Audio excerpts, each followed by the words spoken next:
How you doing, good people? This is the 8-Bit Animal. And for my money, while Data East wasn't top of the food chain in arcades, they were pretty good at what they did. Whether it was beat 'em ups like Bad Dudes or arcade racing style joints like Bump and Jump, to whatever the cliffhanger Edward Randy was. That game is nuts, and you should try to track it down if you can. It's a wild video game. But one of their most known and beloved titles is one that doesn't get as much recognition as you would think. It's 1991's Caveman Ninja. A Caveman Ninja was, it was real popular. And the matter of fact, later in the same year that it was released in 1991, it started getting home conversions. Super Nintendo, the Genesis, the Game Boy, different home computers, all got ports of Caveman Ninja. And on home consoles and computers, it was called Joe and Mac. Well, at least in the States it was. And you would be surprised to find out that about a year later, in 1992, late 1992, we got an NES port of Caveman Ninja. And it wasn't developed in-house by Data East. But they tried. Let's go and get into that. Let's stop beating around the bush. Today, we're going to take a look at the NES port of Joe and Mac. Now, the game starts out with some guys going into a hut and kidnapping a bunch of cave girls. This is illustrated better on other consoles and in the arcades. On the NES, it just shows these dudes going into this hut. And then the first level starts. And this game, you can absolutely tell it's an NES game. And it's an NES game that's trying. Graphically, it is absolutely inferior to the arcade and Super Nintendo versions of the game.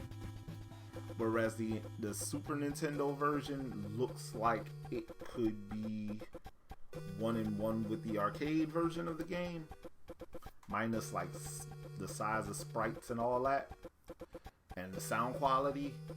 The NES version is lacking in all of those areas. The levels are much shorter. You go about 90 seconds of level and then it goes to a boss fight. The controls aren't great. Controls aren't great at all, actually. It's kind of bad. The music is okay, but the graphics are real. The backgrounds, they lack something. Some of the scrolling looks nice enough, but some of it just looks like they're trying, but they're not succeeding. And trying to play this was a rough experience, especially considering that I had played the arcade version so much, and I played the Super Nintendo version so much, and I played the Genesis version so much.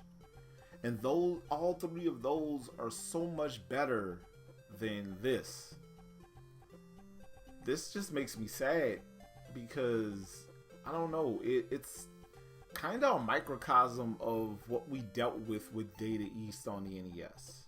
And this was probably the final straw with a lot of gamers in regards to Data East on the NES. Which is kind of okay, because I think this was the last game they released on the NES. But yeah. If you decide you want to get a copy, of Caveman Ninja. I'm sorry, Joe and Mac on the NES. You can get a copy for about $20, which is actually pretty remarkable considering that this game came out in December of 1992, and we've seen other games that have come out around that same time that are insanely expensive.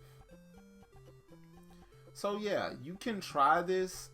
It won't hurt you pocket wise, but honestly, figure out a way to try this out and take a look at it before you plunk down that money, because there are better games you could spend that money on. I'ma just be honest with you. This another exercise in intense mediocrity from the good folks at Data East. Sorry. This has been the 8-Bit Animal, and I'll catch you beautiful people tomorrow.